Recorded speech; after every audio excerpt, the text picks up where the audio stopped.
They say if a marriage can last the first 5 years, it definitely would last a lifetime. And this is because this is the period where the couple learns from their mistakes and probably learn to also embrace their flaws, some signs that they did not see whilst they were dating. This period would help them understand themselves better. Now, how true is this? We would learn more about this in the course of the show. My name is Lillian Imoni.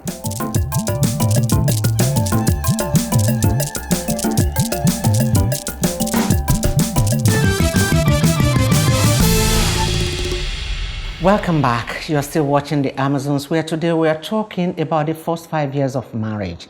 They call it the testy years. They call it the troublesome years. It can be blissful. It just depends on how you want to enjoy your marriage. I mean, the first 5 years, remember, these are two individuals from different backgrounds. You know, true character begin to show. You begin to learn, you know, and understand this person whom you have vowed to spend the rest of your life with as until death, you know, do you apart. This is it's now reality versus expectations. Exactly. You know, this is, you know, this was the expectation. I expected marriage to be, you know, this blissful, you know, you want to wake up in the morning, it's a bed of roses and all of that. But, you know, the reality is that, look, what am I doing with this person? Exactly. This is not the person I you know, I dated. This is not the person, you know, I fell in love with. Yeah.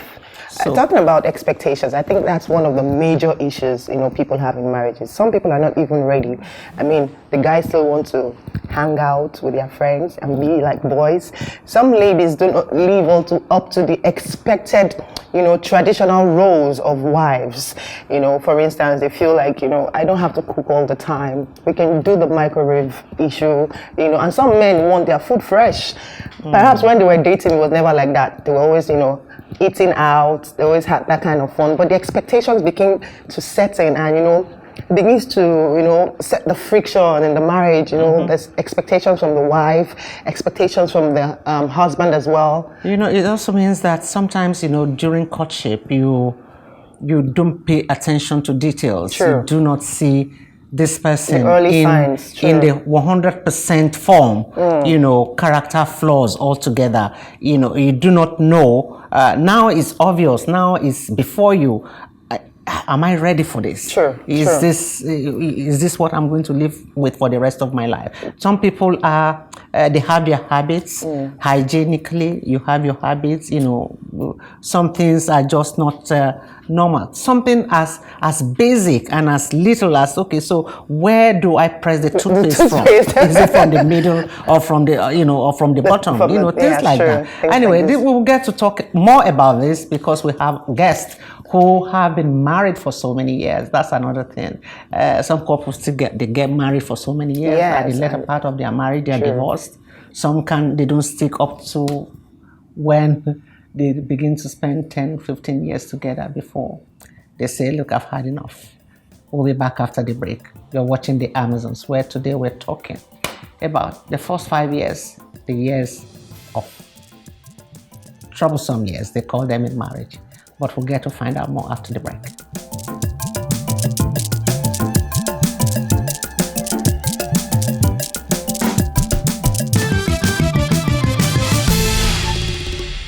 If I have to use myself as an example, the first 5 years were the most interesting years because we were getting to know each other, we were best friends, the bedroom activity was absolutely wonderful.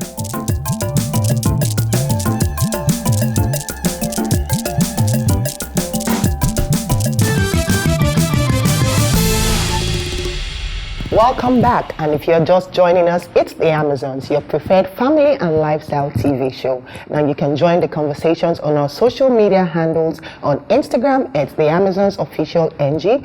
On YouTube, it's The Amazons NG, and on Twitter, The Amazons Angie. Now, we've been talking about marriage, the first 5 years of marriage, the very testing years, the troubled water years. And we have in the studio today our guest, Mrs. Joanna Adeyileka. Joe has been, a marriage counselor, and on the program, you've been here several times where we discuss the issues of marriage relationship, and which is what Let's Face It with Joe is all about. The first 5 years of marriage, we've been told, those are the testing years for marriage. How so?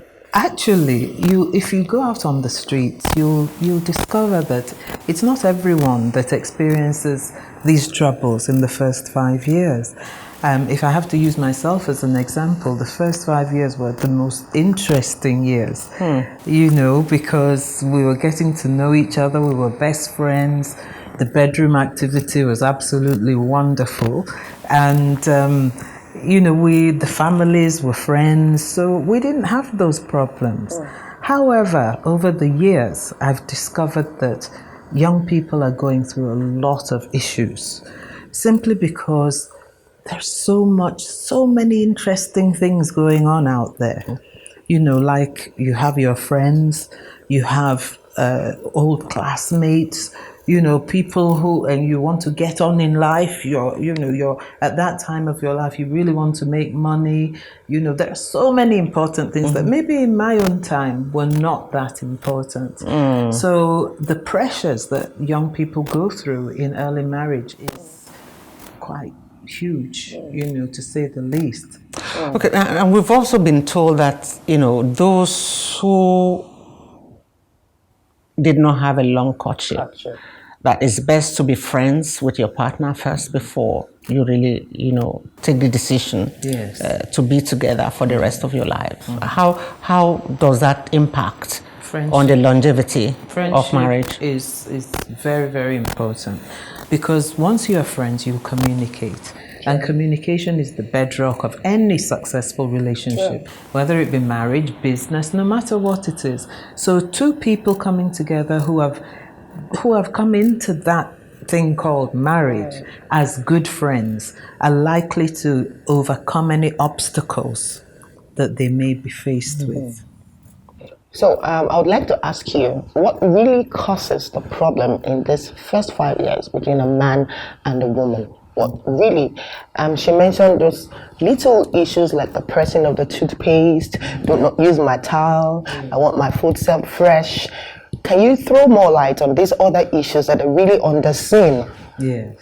For the viewership purpose. Well, there are so many issues, but we'll look at a few. You have different temperaments, two people coming together, different backgrounds coming together, different families coming into the marriage with you. Now, one of the amusing things that my husband and I went through, for example, is he would like the AC on, and I wouldn't like it on. He would like the door unlocked to the house. I would have to have mine locked. Yeah, these issues might actually look minute. But when two people come together, they're already strangers to each other. When you get married, you feel all romantic, you feel wonderful. However, in this culture, most couples have not lived together before they got married. So as soon as they get married, it's like, oh, I'm beginning to learn some things about you that I didn't know. And the understanding of marriage is from the fairy tale that we get married and we live together happily ever after. Whereas the marriage is just the beginning of the relationship. Now, most women see marriage as, I've got him, he's mine, and nobody else's. He sees it as, oh, I've got a wife. His expectations of the wife are there. Her expectations of her husband are there. But now you have these external forces. You have the family that will now come in and want to take ownership of part of that marriage. So not only is she married to a husband or he's married to a wife, he now has the responsibility of other people within the marriage. There's the financial aspect. There's the bedroom aspect, there's the catering aspect. In our culture, we believe it's a woman that should be in the kitchen. But actually, the cooking together is also a communication. Know how to cook, let me know what you like. So many couples in their early years have gone to the bedroom from the kitchen simply because it's a unity, it's doing something together. However, culture in this country could be blamed for many issues in marriage, particularly in the first 5 years. Joe, as you were talking, I was really very attentive. Now we have a generation that is open, a generation that, either of the two parties wants to establish their individuality, where a generation where power is not negotiable. I stand my ground, you stand yours. That's the generation we have now. They are more what's the word now? They are more open to we do things together, like house chores, shared responsibility, but then you then have a culture, this our culture, that says the woman is the housekeeper. She's the mother, she's the wife, she's the nanny, she's the homekeeper, she's everything. And then you have these two young people who are finding that hard, to work around, to negotiate. And that can be a problem. So how do you advise these two people who've seen everything, reality TV, they see how it's done, they've been educated, they know the women's rights, and the man also. How do you counsel? Okay. With all due respect to the male gender, many of them now have broken that culture. They've been cooking, cleaning, washing, ironing, doing so many things because they know that the woman is a helpmate for them. And if they don't work together, there's going to be a breakdown. So many of them are doing things together. However, if they are marrying an old-fashioned man who says, no, that's your place, that's your office, you have the office and the other room, and that's it. Well, most women today will not accept that. And the men know this.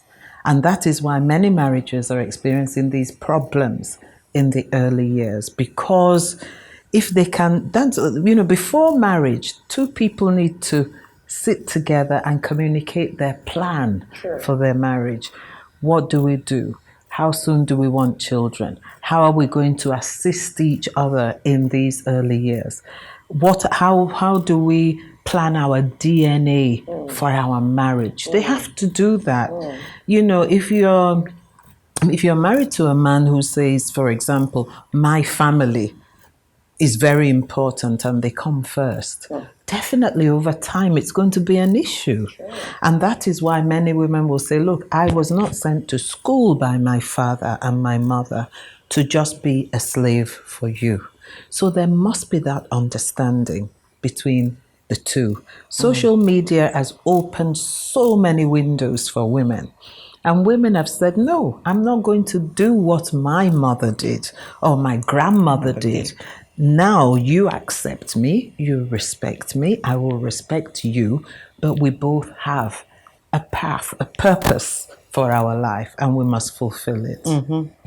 So for the couple that has delayed childbearing, having children, does it also, does it impact or does it contribute to the misunderstanding? When you have children. When you have children. When you start having children. Of course, children. because, oftentimes the woman's shape has changed and she pays more attention to the kids, to the children. Yeah. She may become very untidy in the house. She's not as home loving as she should be. It's more the children. She's become careless. Some, not all. The modern educated, exposed woman will think about, look, this is just part of the process, but I'm going to get back to who I am. So that's where a lot of infidelity comes in from the man because he's wondering what happened to this slim, beautiful chick that I had before, because she's all of a sudden become a mama. But that's not an excuse, though. It's not an excuse, absolutely. Sure. But the way they say, the way a man is wired sometimes will make his eyes bloom outwards. You know? I think we just indulge the men when we excuse their infidelity. Absolutely, absolutely. You know, I would rather say that this is the time that the woman just needs is support the most in everything. Yes. I mean, in looking after the children, Of course. especially if you have those ones who cry from you know, when they wake up to when they go back to sleep, and then this is a time. Otherwise, the woman is just going to be stressed out, and that is also going to add a lot more stress to the marriage. Yes, but the starters of this issue are the women. I say that because if a man is there helping his wife, doing all sorts for her, helping him bring up the children equally, it is a woman out with that marriage that's going to come and tell the husband that, what are you playing at? Come on, you've got other things to do. You know, you don't have to do that. So we are giving the men the authority to just live their life and live the woman. Yeah. That's, I know that with you we can be here talking about the relationship, you know. But then for those who have endured the testing years, and then still go ahead later to get divorced, how do you reconcile that? I don't think 5 years is the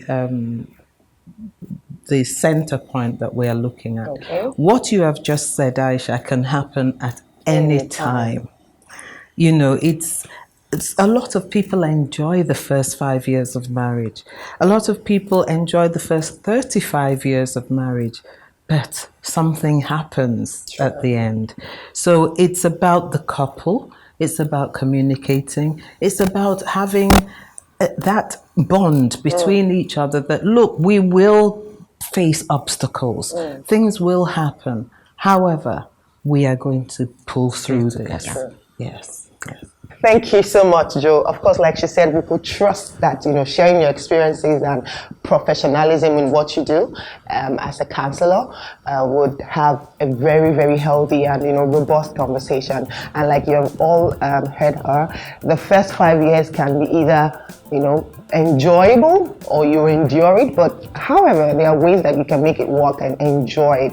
We will take a quick break, and when we return, we'll introduce our second guest. Stay with us.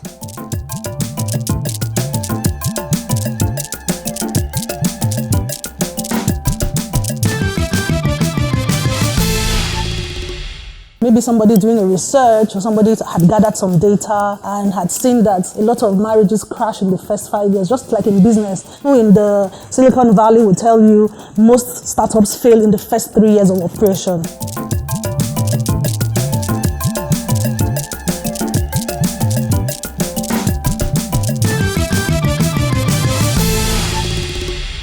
Welcome back to the Amazons, where we've been having this very interesting conversation about marriage. The first 5 years being the testing years of marriage. Our guest has been Joe Adeilaka, the CEO of Let's Face It with Joe. And we have Mercy Makinde, the founder of Amazing Amazons, being welcome to the Amazons. Welcome, Mercy. Thank you for having me. Yes, we're talking, you know, off camera we're just talking. Who decided what the testing years? Yeah, like I would think maybe somebody doing a research or somebody had gathered some data and had seen that a lot of marriages crash in the first 5 years, just like in business. Entrepreneurs, people in the Silicon Valley will tell you most startups fail in the first 3 years of operation. So maybe the same thing happened in marriage. After some research, some data being collected, they come up to say most marriages end at the 5th year or just before the 5th year. Of the startup. Of the marital startup. Of the marital startup. Of the marital startup. But do you agree with this theory? Yes, I do agree to an extent, because I know for a reality that a lot of marriages have teething problem. Just like a baby who is born and at the first 1 month, 2 months is having teething issues, fever, throwing up, vomiting. Life is a process, and the first stages are always not very easy for anybody, whether you are animate or inanimate. Sure. So for marriage, I also think that yes, in the first, even if I want to use my own marriage, in the first 2 years, I was always thinking of leaving. Wow. I'm always packing my bag. I'm always ready to go. And I'm like, come, I don't want headache. But by the time I got into the 4th year, I'm thinking, what's all this headache I'm giving myself? Like, this guy doesn't even send all this my wahala. So I just decided that, I'm here to stay. And the issues I used to have then are no longer the issues I have now. I have more matured issues now as I mature in the marriage. So it's just you making up your mind that regardless what is being said about the early part of marriage, regardless how the teething issue is making you sick in the marriage, you will stay put. So Joe, the tolerance level, does it also play a factor in, people getting, arriving at a quick decision to say, look, what is all this? Why I'm not cut out for this. I'm just going to, move on. How tolerant should one be in marriage to survive these teething problems? If you are not tolerant before marriage, you'll soon become tolerant because you're going to be faced with all sorts of experiences. And I actually believe that marriage for each individual in that marriage is seasonal. Now, some people will be going through their summer, all beautiful, warm, free, whereas your spouse may be going through winter. Is it because you're in your summer and your spouse is in winter that you'll say, I'm going to leave him or I'm going to leave her? So it's about maturity, like Mercy said. Yes, it's about maturity and seeing things from different angles. I think if you leave a marriage in the first 5 years, for example, because I'm tired, he doesn't understand me, he doesn't give me time, he doesn't listen to me, and so on, it's because you are a baby in that marriage. You have not yet been experienced enough to know that is part of the process. That's the season. It's the season. It's a time of growth about yourself and about your spouse. So I think tolerance is very important in marriage. Otherwise, it's very easy to walk out. I've been itching to ask you this question. Yes. Okay, so tolerance. Is it applicable when it comes to the bedroom matters? Like you rightly said, marriage comes in seasons. So Yes. same thing with the bedroom matters. Does that mean that sometimes the man is in summer, the woman is in winter during this, these times? And how do they navigate their way out of these trying times? When it comes to the bedroom matters, do you still advise tolerance when it comes to the role of sex? Sex, you have to show your spouse what you want, how you want it, when you want it, and so on and so forth. Because remember, sex is also a process. It's a navigation. If you intend to go from one place, from Lagos to Ibadan, you don't just put your foot down on the accelerator and zoom. That's microwave sex. So now we're looking at what's the gentle journey that you can go on? Take this road, take that road. Is this road safe? Is the road bumpy? Tell me if you're uncomfortable. Tell me if you're enjoying.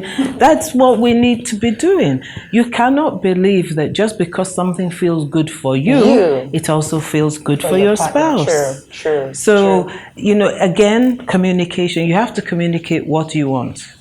So in that journey, Mercy, this is for you, in that journey, where the route I want to take is not the route you want. How do we come to a compromise to find ourselves, on the same route? In the bedroom matter or generally? Yeah. Generally speaking, on the bedroom matter. In the bedroom matter. In the bedroom matter, and that's where friendship, companionship, and tolerance come in. Because if you were married because sex was great when you were dating, there are times in marriages when sex is not great. When you have the children, when you have workload, you have deadlines, you have budget, you have debits, red accounts, sex will not be great. So if that was the only attraction, then there's no foundation to hold that marriage together. But if there are other things working for you beyond sex, then at that point, you can enjoy your companionship, your friendship, without necessarily having sex.